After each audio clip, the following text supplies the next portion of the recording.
Yo, welcome po sa aking vlog. So, nag-order na naman po tayo sa Shopee. Hindi na po siya Lazada ngayon. Shopee nga tayo ngayon. So, i-unbox po natin siya ngayon.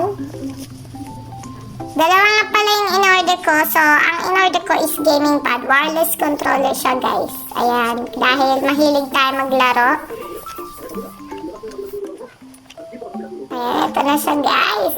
So, may kasama nga pala siyang cellphone holder. Ayan, meron din siyang manual para hindi kayo malito kung paano gamitin. So, ayan, ilagay natin tong cellphone holder. Parang hirap ilagay.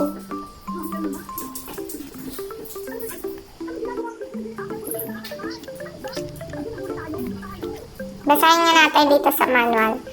Wala naman nakalagay dito sa manual.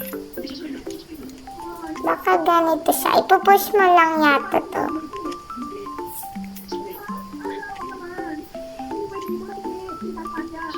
So, ayan guys, nailagay ko na. Ayan, hanapin natin yung open. Ito nga pala yung charging port niya, guys. So, hindi siya Type-C. Asa na ba yung on and off niya? Ito pala siya, guys. So, yung may nakalagay na home yun. So, i-connect na po natin.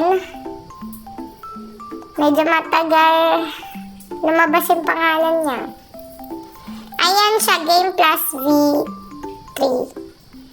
Ayun, connected na siya. So, i-try natin dito sa favorite kong laro. Mga obis sa Roblox o bata lang pwede maglaro. Char. So, ayun, i-try na nga natin.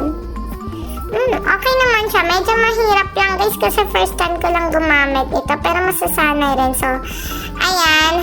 300 ko lang pala ito nabili. So, thank you so much guys for watching. Pa-subscribe and like na rin po. Thank you!